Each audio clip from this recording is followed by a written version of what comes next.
الحمد للہ رب العالمین والصلاة والسلام علی سید الانبیاء والمرسلین۔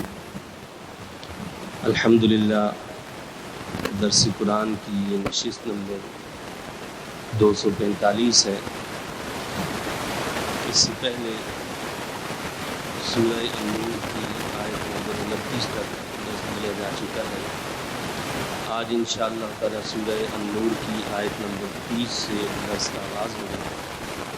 یہ سورہ النور کا چوتھا رکوع ہے۔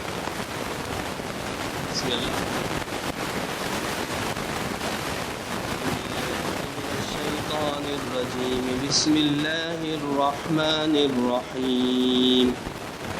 قل للمؤمنین یغضوا من ابصارهم ویحفظوا فروجهم ذلک ازکی لهم ان اللہ خبیر بما یصنعون۔ اس سے پہلے اللہ رب العزت نے معاشرے کے اندر ایک پاک دامنی پیدا ہونے کے لیے اور بے حیائی اور برائی کے خاتمے کے لیے جس چیز کا حکم دیا تھا وہ یہ تھا کہ کوئی شخص کسی کے گھر میں بغیر اجازت کے داخل نہ ہو، بغیر اجازت کے کسی کے گھر میں داخل ہونے سے منع فرمایا، روکا، اور اجازت کا طریقہ بھی بتایا گیا کہ سلام کیا جائے، اجازت مانگی جائے، اجازت مل جائے تو انسان چلا جائے، نہ ملے تو خوشی خوشی واپس لوٹ آئے، اور اس سے برا بھی نہ منایا جائے۔ البتہ ایسے مکانات یا ایسی جگہیں، ایسے مقامات کہ جہاں پر لوگوں کا فائدہ رکھا ہو اور وہ عام پبلک کے لیے ہوں، جیسے ہاسپیٹلز ہیں، مدارس، مساجد، اس طرح کے جو مقامات ہیں، وہاں بغیر اجازت کے بھی جانے کا جو ہے اللہ تعالیٰ نے جو اجازت عطا فرمائی، تعلیم دی کہ وہاں بغیر اجازت لیے بھی جایا جا سکتا ہے۔ اب اس اجازت کا اہتمام صحابہ کرام نے کس انداز میں کیا کہ اللہ نے جب حکم فرما دیا کہ بغیر اجازت کے جانا منع ہے۔ حضرت سیدنا عبداللہ ابن عباس رضی اللہ تعالیٰ عنہ کے بارے میں آتا ہے کہ آپ ایک انصاری صحابی رضی اللہ تعالیٰ عنہ کے ہاں جایا کرتے تھے علم کے لیے۔ کوئی حدیث آپ کو پتہ چلتی تھی کہ جن کے پاس کوئی حدیث ہے، اللہ کے نبی صلی اللہ علیہ وسلم کے ارشادات ہیں، ان کو سننے کے لیے، ان کو حاصل کرنے کے لیے جاتے تھے، تو آپ جا کر گھر کا دروازہ نوک بھی نہیں کرتے تھے، اسے کھٹکھٹاتے نہیں تھے، بلکہ آپ بیٹھ جاتے تھے، باہر ہی بیٹھ جاتے تھے۔ جب صاحب خانہ اپنی مرضی سے باہر نکلتا تب آپ اس سے ملتے اور اپنا مدعا بیان کرتے۔ وہ انصاری رضی اللہ تعالیٰ عنہ جب دیکھتے کہ حضرت سیدنا ابن عباس رضی اللہ تعالیٰ عنہ ہمارے منتظر ہیں، تو وہ کہتے کہ اے محمد رسول اللہ صلی اللہ علیہ وسلم کے چچا کے صاحبزادے، آپ جب آئے تھے تو اسی وقت ہمیں اطلاع کیوں نہ دی کہ ہم آپ کے لیے فوراً جو حاضر ہو جاتے۔ تو حضرت ابن عباس رضی اللہ تعالیٰ عنہ فرمایا کرتے تھے کہ ہمیں علم حاصل کرنے کا یہی طریقہ بتایا گیا، یعنی بہتر طریقہ تو کیا ہے کہ انسان اگر کہیں طلب علم کے لیے جا رہا ہے تو وہاں دروازے کو بھی نہ کھٹکھٹائے، بلکہ جس سے علم حاصل کیا جا رہا ہے جب وہ خود آ جائے تو تب اس کے سامنے اپنا مدعا اور مقصد جو ہے وہ رکھا جائے۔ اب اگلا اسٹیپ جو یہاں پر بتایا گیا ہے، یعنی پہلی چیز تو یہی بتائی کہ گھروں میں بلا اجازت جو ہے جانے کی اجازت نہیں ہے، اللہ نے اس سے روکا ہے، منع فرمایا ہے۔ اب یہاں بتایا ہے کہ نگاہوں کی حفاظت کرنا، نگاہ کی حفاظت، یعنی معاشرے کے اندر برائی کے پھیلنے کا ایک بہت بڑا ذریعہ وہ نگاہ ہے، آنکھیں ہیں، یہ اللہ کی بہت بڑی نعمت ہے، لیکن جب اس کو غلط استعمال کیا جائے تو یہی برائی کی بنیاد اور جڑ بن جاتی ہے۔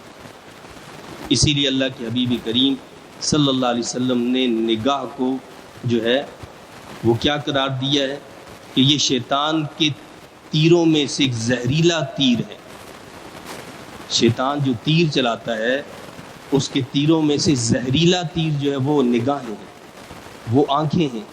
تو اللہ نے یہاں حکم دیا کہ آپ حکم دیجئے مومنوں کو، یہ مومن مردوں کو حکم دیا ہے۔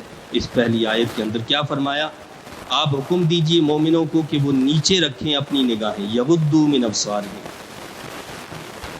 وَيَحْفَظُوا فُرُوجَهُمْ، اور حفاظت کریں اپنی شرمگاہوں کی۔ پہلی چیز تو کیا ہے کہ نگاہوں کی حفاظت کی جائے، اپنی نظروں کو نیچا رکھا جائے۔ مقصد یہ ہے کہ بلا ضرورت عورت کو نہ دیکھا جائے اور اس سے اپنی نگاہوں کو پھیر لیا جائے، اور اگر اچانک نظر پڑ جائے تو حکم یہ دیا شریعت نے کہ نظر کو ہٹا لیا جائے۔ ایسا نہیں ہے کہ جی وہ پہلی نظر پڑ جائے تو کہتے ہیں کہ جی اسی کو جما لو، بس دوسری نظر نہ پڑے، ایسا نہیں ہے۔ حکم کیا ہے کہ نظر پڑ جائے اس کو فوراً ہٹا دو۔ اگر پہلی نظر اتفاقاً پڑنے کے بعد بھی انسان جو ہے قصداً ارادے سے بلا ضرورت دیکھے گا تو کیا ہوگا؟ اس سے گناہ ہوگا۔ اور حدیث پاک کا مفہوم ہے کہ جو اللہ کی حرام کردہ مقامات سے، جن چیزوں کو اللہ نے دیکھنے سے منع کیا ہے، روکا ہے، اپنی نظروں کو جھکا لیتا ہے، بچا لیتا ہے، اللہ تعالیٰ اس کی عبادت کے اندر ایک خاص لذت پیدا کر دیتا ہے۔ اس کی عبادت میں خاص لذت پیدا ہو جاتی ہے کہ جو اپنی نگاہوں کی حفاظت کرتا ہے، اپنی نظروں کی حفاظت کرتا ہے۔ اور اب جدید سائنس بھی یہ کہتی ہے کہ جی انسان جو ہوتا ہے اس کی بہت ساری اس کے اندر شعاعیں ہوتی ہیں، انسان کی باڈی کے اندر شعاعیں ہوتی ہیں بہت ساری، اس کی نگاہوں میں بھی شعاعیں ہوتی ہیں۔ تو سائنس کے مطابق ان نگاہوں کے اندر کچھ جنسی شعاعیں بھی ہوتی ہیں۔ اب یہ جنسی شعاعیں جب نکلتی ہیں تو یہ فضا میں پھیل جاتی ہیں، اور انسان اگر کسی عورت کو دیکھتا ہے یا عورت مرد کو دیکھتی ہے اور ان کی یعنی شعاؤں کی جو فریکوینسی ہے وہ فریکوینسی اگر مطابقت رکھتی ہو تو وہ فوراً ایک دوسرے کی طرف مائل ہو جاتے۔ جتنی ان میں مطابقت ہوگی اتنی ان کی خواہش بڑھ جائے گی۔ اسلام نے اس کا تدارک پہلے سے کر دیا ہے کہ نظر جو ہے غیر محرم پر ڈلنی نہیں چاہیے۔ تو کیا فرمایا کہ آپ حکم دیجئے مومنوں کو کہ وہ نیچے رکھیں اپنی نگاہیں اور حفاظت کریں اپنی شرمگاہوں کی، وَيَحْفَظُوا فُرُوجَهُمْ، یعنی شرمگاہوں کی حفاظت کریں کا مطلب کیا ہے؟ ایک تو یہ ہے کہ بدکاری سے بچیں، دوسرا مقصد یہ ہے کہ اپنی شرم کی جگہوں کو چھپا کر رکھیں، ان کو ظاہر نہ ہونے دیں، اس لیے کہ یہ حفاظت کے مقامات ہیں، یہ حفاظت کی جگہ ہیں۔ اب آگے مزید اللہ نے بتایا ہے، جب یعنی عورتوں کے بارے میں بتایا ہے، تو یہ جو حفاظت کی جگہ ہیں یعنی ستر کا جو حکم ہے وہ کیا ہے؟ مرد کے لیے ناف سے لے کر یہ گھٹنوں کے نیچے تک کا جو حصہ ہے یہ ستر ہے، اس کو ظاہر کرنا منع ہے، اس کو ظاہر نہیں کر سکتے۔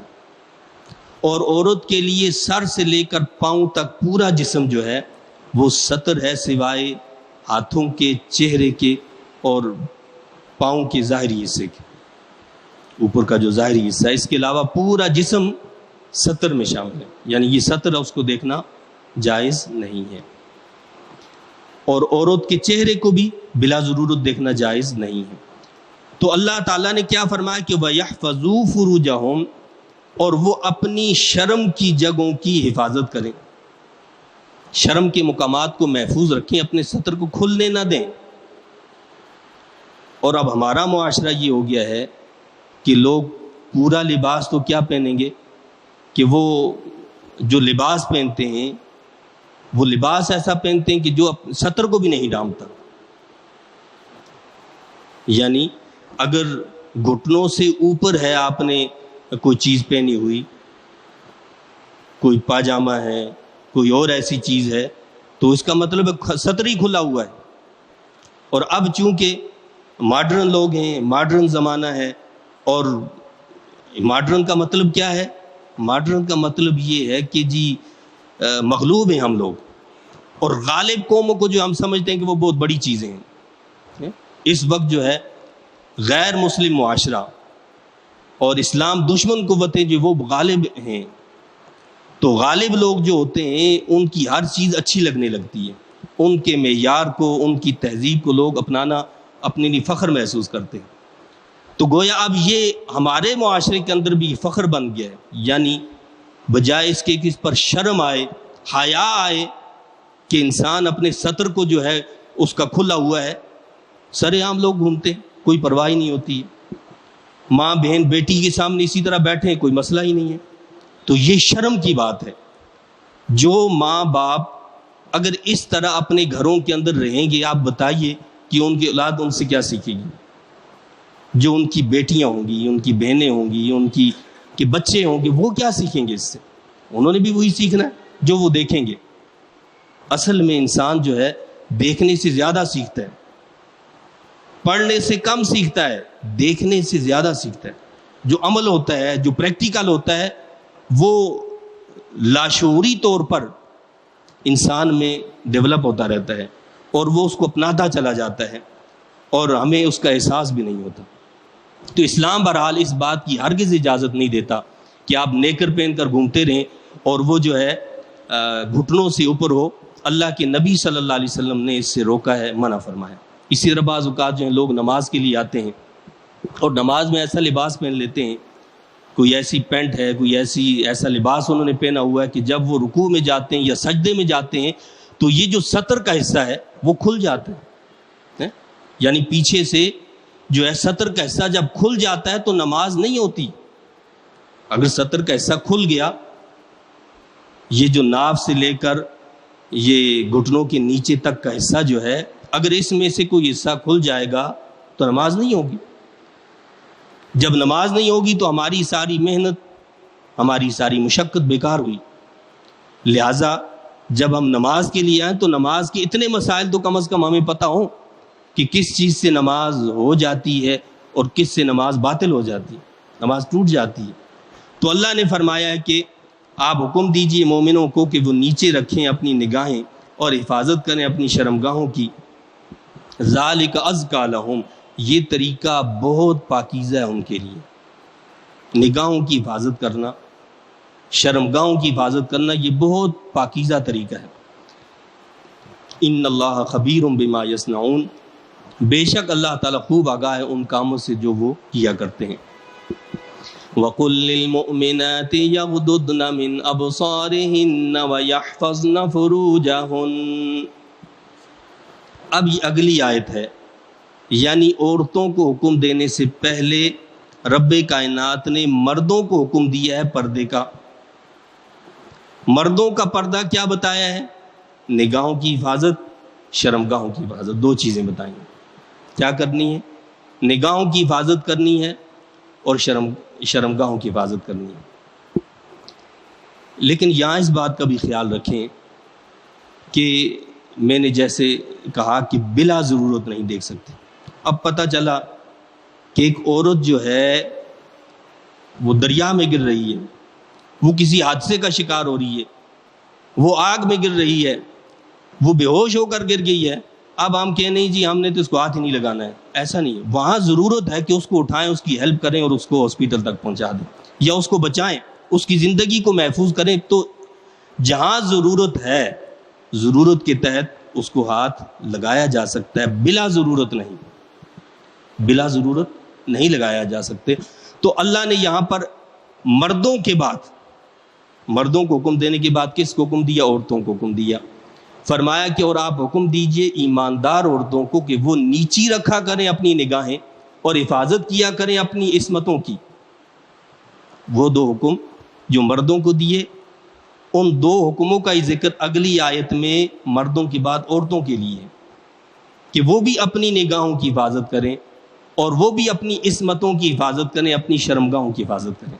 اور شرمگاہوں کی حفاظت میں وہ ساری باتیں آ گئیں، یعنی ایک تو وہ پاک دامن رہیں، بدکاری نہ کریں، اور دوسرا کیا کہ اپنی شرم کی جگہوں کو محفوظ رکھیں، ان کو ظاہر نہ ہونے دیں، ان کو نمایاں نہ ہونے دیں، ان کی حفاظت کریں۔ یہ اللہ نے حکم دیا۔ صرف اتنا حکم نہیں دیا بعض لوگ یہ سمجھتے ہیں اور کہتے ہیں کہ جی جیسا حکم مردوں کے لیے ویسا ہی عورتوں کے لیے حکم ہے، تو ایسا نہیں ہے، مردوں اور عورتوں کے حکم میں فرق ہے۔ جیسے میں نے آپ کو بتایا کہ اللہ تعالیٰ نے مردوں کو جو حکم دیا ہے دو چیزیں ہیں، ایک تو ہے نگاہوں کی حفاظت، دوسرا ہے شرمگاہوں کی حفاظت، اور یہی حکم اللہ تعالیٰ نے اگلی آیت میں عورتوں کو دیتے ہوئے بھی یہی کہا کہ وہ اپنی نگاہوں کی حفاظت کریں اور اپنی شرمگاہوں کی حفاظت کریں، اور اس کے ساتھ کیا کریں؟ وَيَحْفَظْنَ فُرُوجَهُنَّ وَلَا يُبْدِينَ زِينَتَهُنَّ إِلَّا مَا ظَهَرَ مِنْهَا، اور نہ ظاہر کیا کریں اپنی آرائش کو مگر جتنا خود بخود نمایاں ہو اس سے۔ یہ الگ سی بات ہے، مردوں کو یہ حکم نہیں دیا ہے، یہ عورتوں کے لیے حکم ہے۔ کیا حکم ہے؟ کہ وہ اپنی آرائش کو، اپنی زینت کو ظاہر نہ کریں۔ اب بن ٹھن کر جب عورت نکلے گی تو شیطان نہیں آئے گا تو کیا ہوگا؟ اسلام اس کی اجازت نہیں دیتا ہے کہ عورت بن ٹھن کر وہ باہر نکلے۔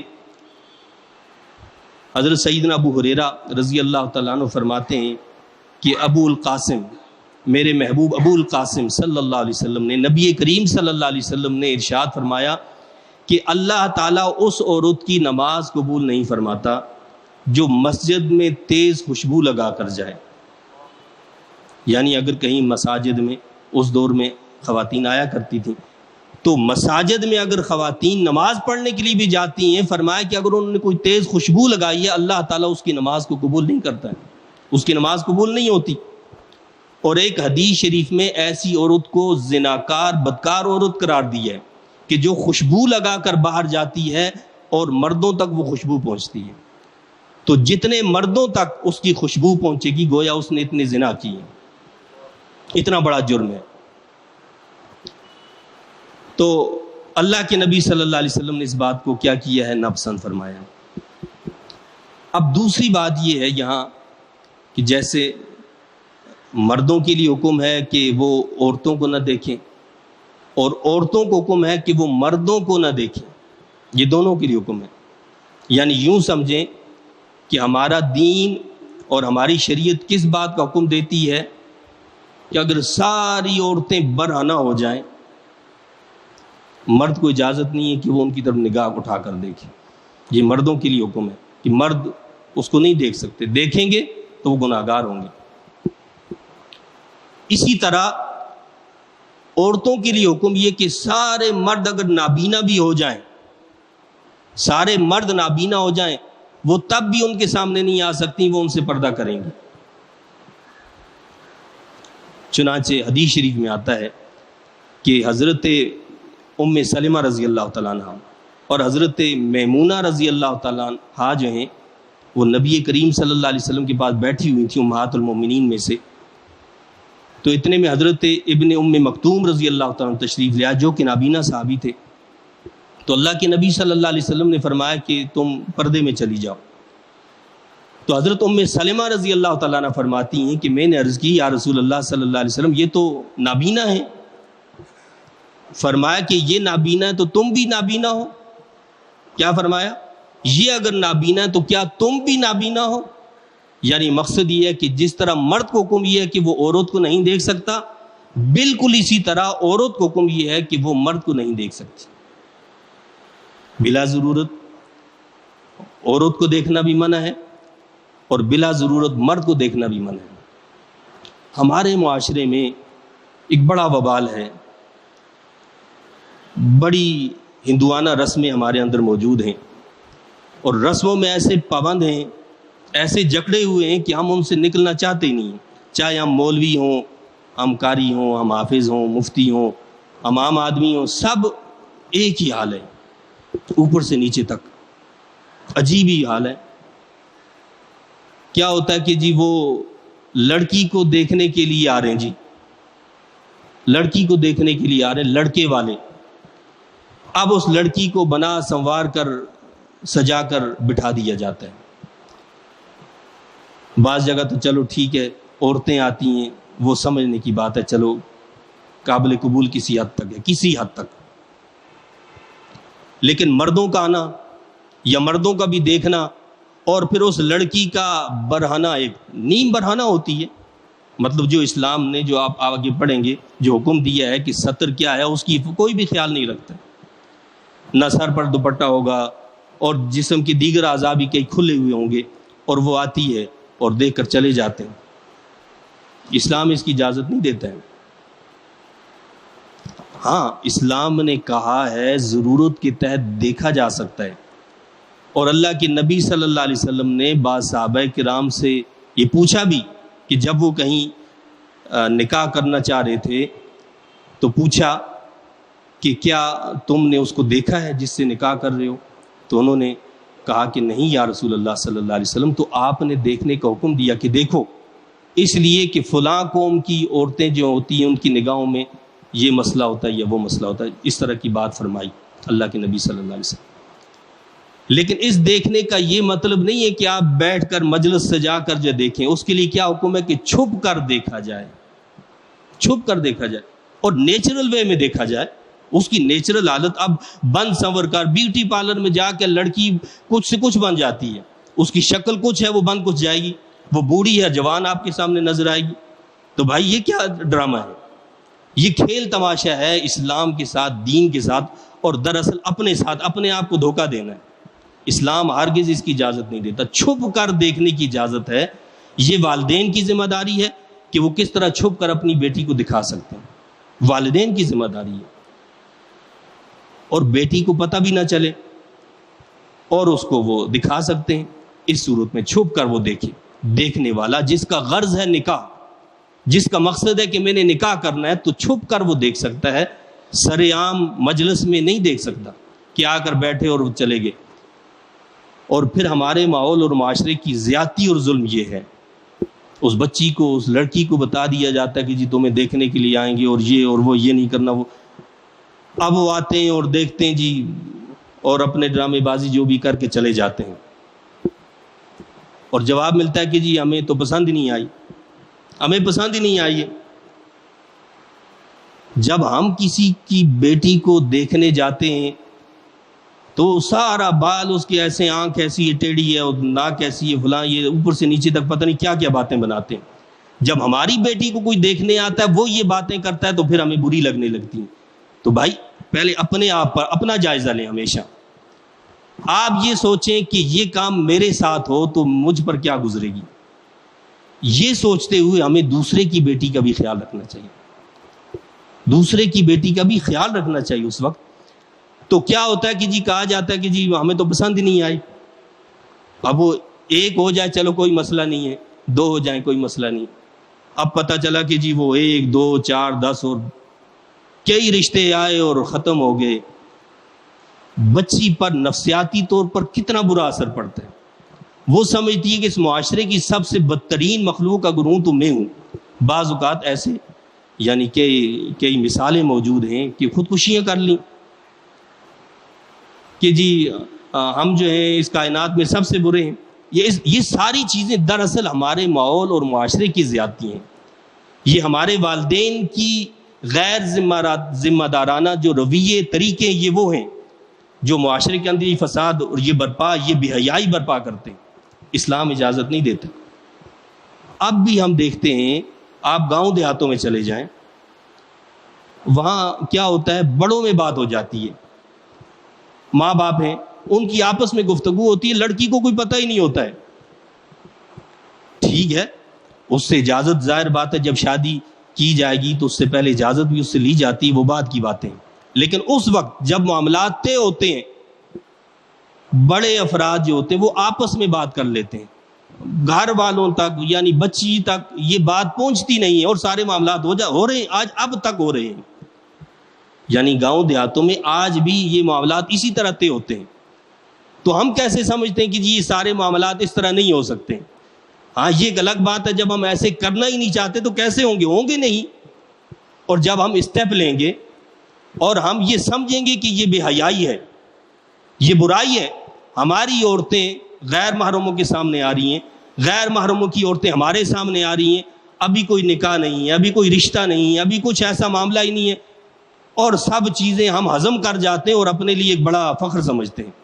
اسلام بالکل اس کی اجازت نہیں دیتا. تو کیا فرمایا رب کائنات نے کہ آپ حکم دیجئے ایماندار عورتوں کو کہ وہ نیچی رکھا کریں اپنی نگاہیں اور حفاظت کیا کریں اپنی عصمتوں کی اور نہ ظاہر کیا کریں اپنی آرائش کو مگر جتنا خود بخود نمایاں ہو. خود بخود نمایاں ہو اس میں سے کیا مطلب ہے؟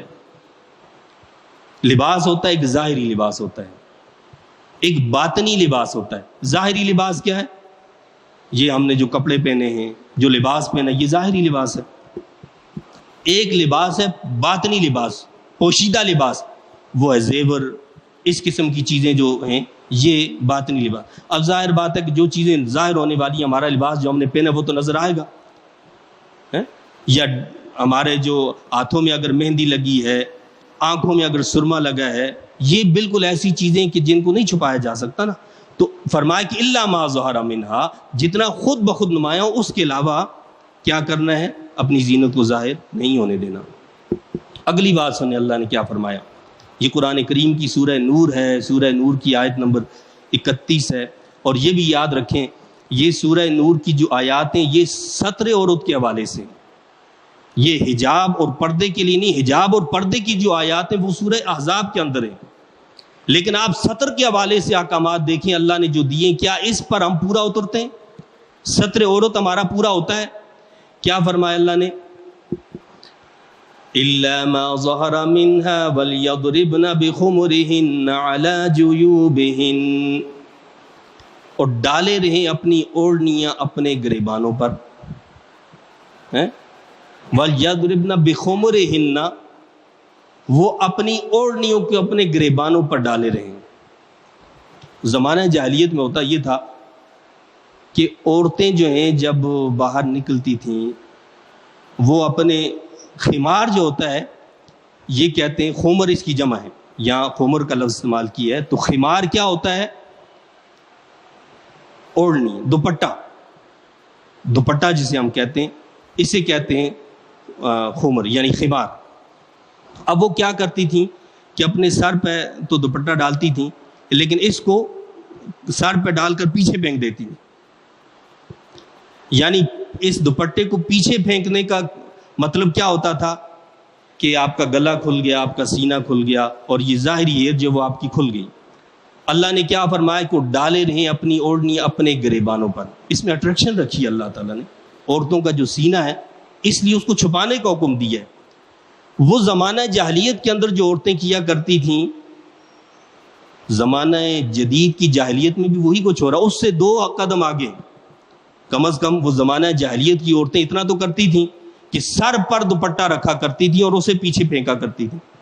اب ہمارا حال تو یہ ہے کہ سر سے اتر کر وہ گلے میں آ گیا اور گلے سے غائب ہو گیا, گلے سے غائب ہو گیا. اب دوپٹہ نام کی کوئی چیز ہی نہیں ہے.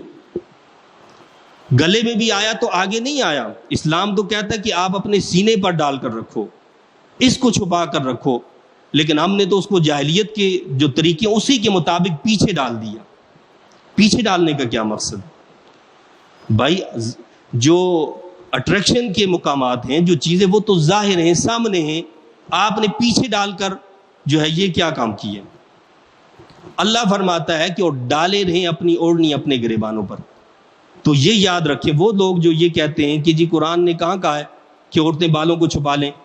آپ ڈکشنری اٹھا کر دیکھ لیں, عربک ڈکشنری اٹھا کر دیکھیں کہ خمار کس کو کہا جاتا ہے. خمار کہا اس کپڑے کو جاتا ہے جو سر پر اوڑھا جاتا ہے, اسے خمار کہا جاتا ہے.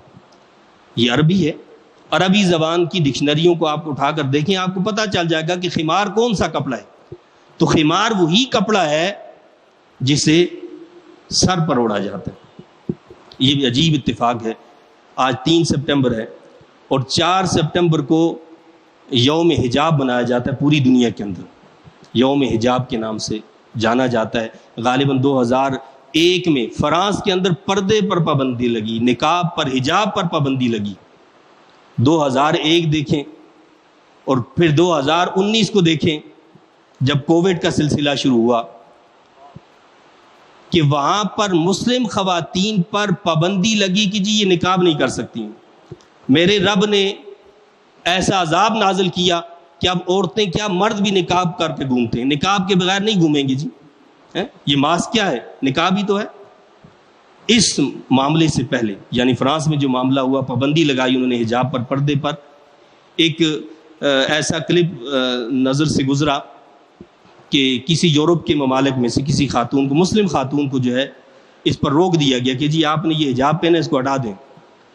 تو اس نے کہا کہ جی میرا حق ہے، ہر شخص کو اس کے معاملات کی آزادی ہے. تو کہا کہ نہیں جی اس سے پہچان نہیں ہوتی، لہٰذا آپ جو ہے یہ ہٹا دیں، جو حجاب کیا اس کو ہٹا دیں.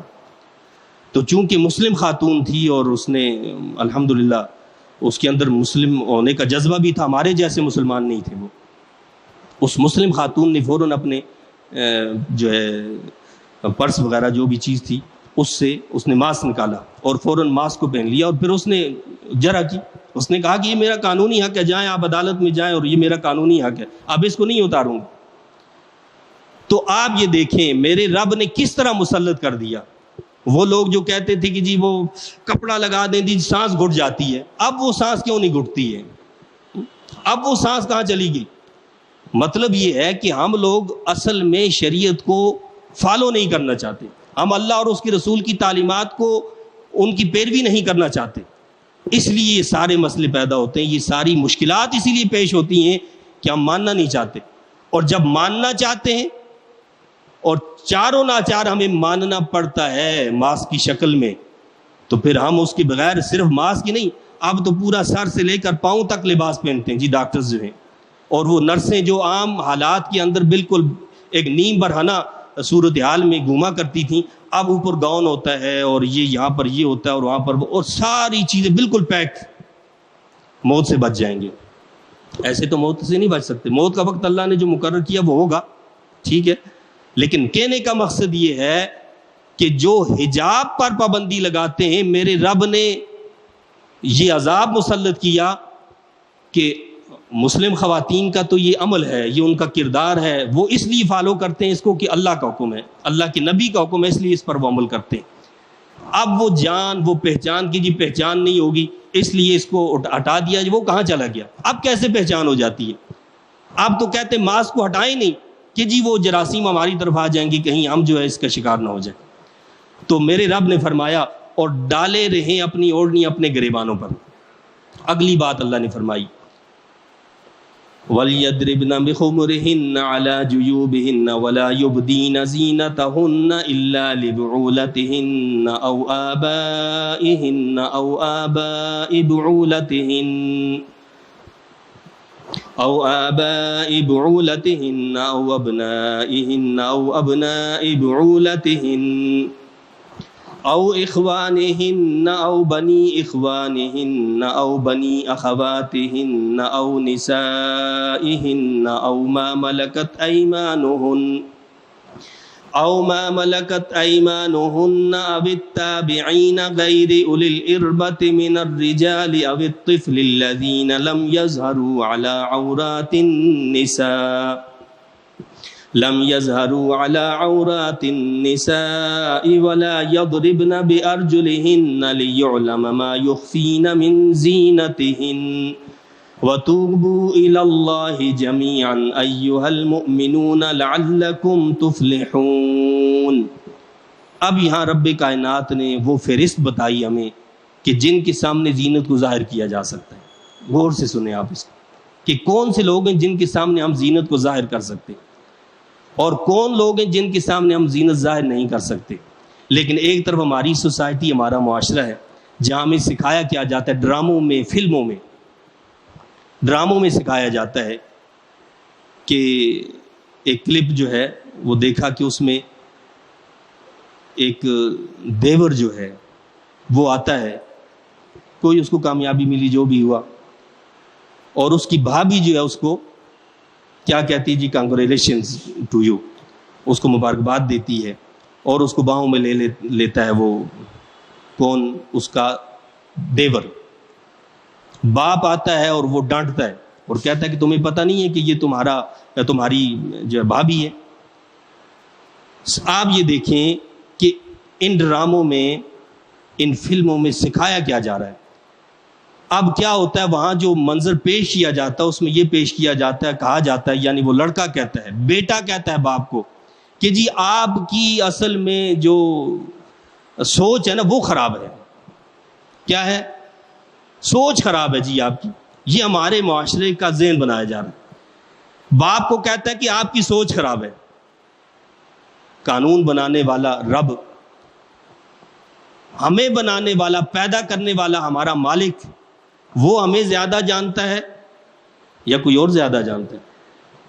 کسی چیز کو آپ نے ایجاد کیا ہو، اس کے بارے میں آپ زیادہ جانیں گے یا تھرڈ پرسن زیادہ جانے گا؟ آپ کو زیادہ اس کے بارے میں معلومات ہوں گی. تو اس رب کا حکم تو یہ ہے، لیکن ہمارا معاشرہ ہمیں یہ سوچ دیتا ہے، وہاں بتایا ہی جا رہا ہے کہ جی آپ کی سوچ جو ہے نا وہ خراب ہے باپ کو. تو باپ کہتا ہے کہ بھائی ہم نے تمہیں پالا پوسا، تمہیں تمہاری پرورش کی، آج ہماری سوچ خراب ہے اور تمہاری صحیح ہے، ہم زیادہ جانتے ہیں اور تم جو ہے تم زیادہ جانتے ہو یا ہم زیادہ جانتے ہیں، ہمیں اس کی خبر ہے یا تمہیں اس کی خبر ہے. تو وہاں منظر یہ پیش کیا جاتا ہے کہ یعنی یہ جو شخص ہے، باپ نے جو اعتراض کیا یہ غلط ہے اور یہ جو کچھ کر رہے ہیں وہ بالکل صحیح ہے.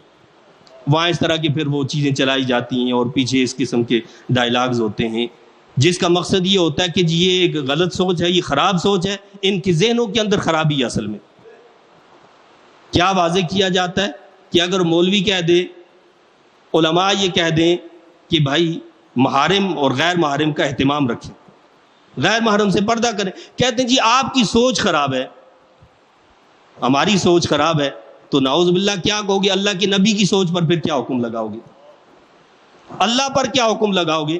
اللہ نے تو ازواج مطہرات کو امت کی مائیں قرار دیا، محمد عربی صلی اللہ علیہ وسلم کی امت کی مائیں قرار دیا تمام ازواج مطہرات کو. لیکن ان کے لیے بھی حکم کیا فرمایا؟ اگر ان لوگوں سے گفتگو کرنی پڑ جائے، مردوں سے گفتگو کرنی پڑ جائے جن کی تم مائیں ہو، پردے کی پیچھے سے بات کرنا، اور پردے کی پیچھے سے بھی نرمی کی بات نہ ہو. تمہارے لہجے کے اندر ایک ماں کا جو ہے وہ ہونا چاہیے، آواز ہونی چاہیے، ماں کا ایک طریقہ ہونا چاہیے، جیسے ماں بولتی ہے ایسے بولو. یہ نہیں ہے کہ وہاں نرم ہو گیا لہجہ اور جس کے سامنے نرم ہونا چاہیے وہاں سخت ہو گیا. بھائی یہ نرمی کا تو معاملہ ہے، شوہر کے سامنے نرم ہونا چاہیے، وہاں بچ جانا چاہیے.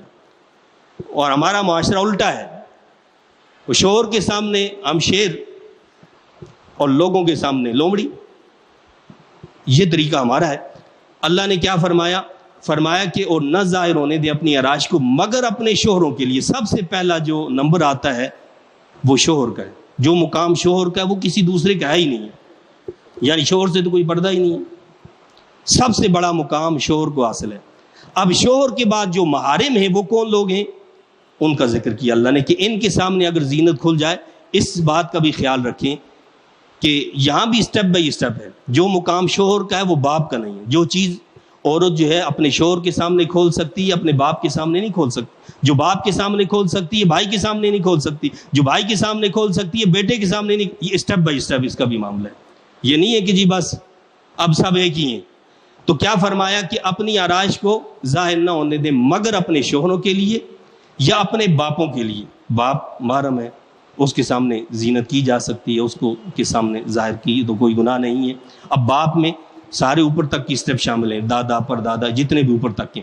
اپنے شوہروں کے لیے، اپنے باپوں کے لیے، اپنے شوہروں کے باپوں کے لیے، یعنی سسر جو ہے وہ بھی محرم ہو جاتا ہے.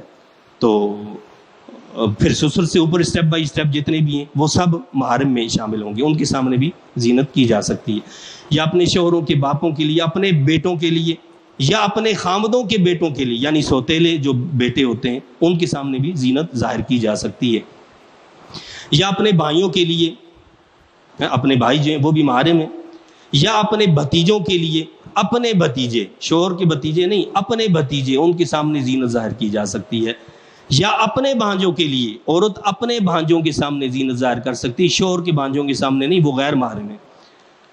یا اپنی ہم مذہب عورتوں پر او نسائہن، اپنی عورتوں پر زینت ظاہر کر سکتی ہیں. یعنی مطلب کیا ہے؟ غیر مسلم خواتین پر بھی زینت کو ظاہر نہیں کیا جا سکتا. اسلام تو یہ حکم دیتا ہے کہ غیر مسلم عورت جو ہے وہ مرد کے حکم میں ہے اور مسلم خواتین جو ہیں وہ عورت کے حکم میں. فرمایا کہ ان کے سامنے، مسلم عورتوں کے سامنے تم اپنی زینت کو ظاہر کر سکتی ہو، غیر مسلم عورت کے سامنے زینت کو ظاہر نہیں کر سکتی. اللہ کے نبی صلی اللہ علیہ وسلم نے ایک مخنث جو تھا وہ ازواج مطہرات کے پاس آیا جایا کرتا تھا، تو مخنث تھا، اجازت تھی اس کو کہ جی ٹھیک ہے آ جا سکتا ہے۔ ایک دن اللہ کے نبی صلی اللہ علیہ وسلم نے اس سے کچھ باتیں سنی، وہ ازواج مطہرات میں سے ایک زوجہ مطہرہ کی بھائی کے ساتھ باتیں کر رہا تھا، اور اس نے کہا کہ جی اس طرح فلاں عورت ایسی اور ویسی، یہ فلاں جگہ پر اگر فتح ہو جائے تم نے فلاں عورت کو حاصل کرنا ہے، اور اس کے بارے میں وہ بتانے لگا، اس کی پوری جو ہے منظر کشی اس نے کی کہ جی وہ ایسی اور ویسی۔ تو اللہ کے نبی صلی اللہ علیہ وسلم نے منع فرما دیا کہ آئندہ کے لیے یہ مخنث شخص جو ہے یہاں نہیں آ سکتا، اس کو روک دیا، اس لیے کہ جس کے اندر عورت کی طرف اٹریکشن ہے، اگرچہ وہ مخنث ہی کیوں نہ ہو، اس کو اجازت نہیں ہے کہ وہ عورتوں میں آئے۔ تو فرمایا کہ یہ عورتوں کی باتوں کو جانتا ہے، اس میں دلچسپی رکھتا ہے، تو لہٰذا اس کو اجازت نہیں ہے کہ یہ خواتین میں آئے، یہ آئندہ گھر میں داخل نہ ہو۔ تو کیا فرمایا؟ یا اپنی ہم مذہب عورتوں پر، یا اپنی باندیوں پر، جو اپنی باندیاں ہیں باندیوں پر اس زینت کو ظاہر کیا جا سکتا ہے، یا اپنے ایسے نوکروں پر جو عورت کی خواہش مند نہ ہو، یعنی ایسے بوڑھے جن میں جنسی خواہش ہی نہ ہو، یا ایسے لوگ جو بے وقوف ہوں جن کی عقل ہی کام نہ کرتی ہو، ایسے لوگوں کے لیے فرمایا، یا ایسے نوکر کہ جو عورت کی خواہش مند نہ ہو، یا ان بچوں پر جو ابھی تک آگاہ نہیں عورت کی شرم والی چیزوں پر، ایسے بچے جو عورت کی شرم کی باتوں کو نہیں سمجھتے، عورتوں کے معاملات کو نہیں سمجھتے، لیکن آج بچے جو ہیں وہ بڑوں سے زیادہ جانتے ہیں، آج کا بچہ بڑوں سے زیادہ جانتا ہے، تو ان سے پردہ کرنا ضروری ہے، ان بچوں سے پردہ کرنا ضروری ہے، الا یہ کہ ایسے بچے جو اچھے ماحول میں رہتے ہوں، اچھی تربیت میں رہتے ہوں، ان کا معاملہ جو ہے وہ الگ ہے۔ تو کیا فرمایا کہ یا ان بچوں پر جو ابھی تک آگاہ نہیں عورتوں کی شرم والی چیزوں پر، اور نہ زور سے مارے اپنے پاؤں زمین پر تاکہ معلوم ہو جائے وہ بناؤ سنگار جو وہ چھپائے ہوئے ہیں۔ اللہ نے عورت کو زور سے پاؤں مارنے سے منع کیا ہے کہ اگر اس نے پازیب پہنی ہے، کوئی ایسا زیور پہنا ہے جس کی آواز مردوں تک جائے گی، اس میں ایک دلکشی ہوتی ہے، اس میں ایک اٹریکشن ہوتی ہے، اس سے بھی منع فرمایا۔ جو دین اس بات کا حکم دیتا ہو کہ پاؤں بھی زور سے نہ مارو، اس عورت کی آواز کا کیا عالم ہوگا کہ وہ مردوں میں جو ہے خوب جو ہے اپنی آوازیں گا رہی ہے، وہ چاہے نعت کی شکل میں ہو یا کسی اور شکل میں ہو۔ منع ہے، اسلام نے روکا ہے، منع فرمایا ہے، وہ ثواب نہیں وہ گناہ ہے۔ کیا فرمایا کہ پاؤں بھی زور سے نہ مارو۔ اب اس کا مطلب یہ ہے کہ ایسا جوتا پہننا، ایسی سینڈل پہننا جس میں آواز ہو ٹک ٹک کی، جس سے مردوں کی توجہ مرکوز ہو سکتی ہو، یا ایسا لباس پہننا جس سے مردوں کی توجہ مرکوز ہو سکتی ہو، یا ایسی چیز استعمال کرنا جس سے مردوں کی توجہ مرکوز ہو سکتی ہو، اسلام اس سے منع فرماتا ہے، روکتا ہے کہ عورت کو اس بات کی اجازت نہیں ہے کہ وہ ایسا کام کرے۔ اب اللہ کا حکم سنیں، آپ نے سنا، اور پھر ہم اپنے معاشرے کو دیکھیں، ہم سب اپنے گریبانوں میں جھانکیں، میں اپنے سمیت کہتا ہوں کہ ہم خود اپنے گریبانوں میں جھانکیں کہ ہم کہاں کھڑے ہیں اور اللہ کیا فرما رہا ہے، اللہ کے ارشادات کیا ہیں، کیا ہم اس پر پورا اترتے ہیں؟ اللہ نے اگلی بات فرمائی، کیا فرمایا؟ وَتُوبُوا إِلَى اللَّهِ جَمِيعًا، اور رجوع کرو اللہ کی طرف، سب کے سب، مرد ہوں عورتیں ہوں، چھوٹے ہوں بڑے ہوں، سارے کے سارے اللہ کی طرف رجوع کرو، توبہ کر لو۔ أَيُّهَا الْمُؤْمِنُونَ لَعَلَّكُمْ تُفْلِحُونَ، اے ایمان والو تاکہ تم دونوں جہانوں میں بامراد ہو جاؤ۔ اگر چاہتے ہو کہ کامیاب ہو جاؤ تم دونوں جہان میں، اس کا طریقہ کیا ہے؟ غلطیاں ہوئی ہیں، اب توبہ کر لو، اب اللہ سے معافی مانگ لو کہ آئندہ کے لیے ہم اس بات کا خیال رکھیں گے۔ تو اللہ بڑا غفور رحیم ہے، وہ کہتا ہے وَتُوبُوا إِلَى اللَّهِ جَمِيعًا، تم سے جو غلطیاں ہو گئیں، جو گناہ ہو گئے، توبہ کر لو، میں معاف کر دوں گا، لیکن آئندہ کے لیے پختہ عزم تو کرو کہ آئندہ ہم نے اس چیز کا خیال رکھنا ہے کہ غیر محرم کو محرم کے ساتھ جو ہے، یعنی غیر محرم جو وہ مرد جو ہیں وہ ہماری عورتوں میں آ رہے ہیں، یا ہماری عورتیں غیر محرم میں جا رہی ہیں، یا اس طرح زینت ظاہر ہو رہی ہے، اور جو لباس ہم پہن رہے ہیں، ہمارے بچے، ہماری بچیاں، ہماری عورتیں، آیا وہ اس پیمانے پر پورا اترتے ہیں جو اللہ نے بتایا؟ اللہ تعالیٰ مجھے آپ کو ہم سب کو عمل کی توفیق عطا فرمائے، آمین۔ وآخر دعوانا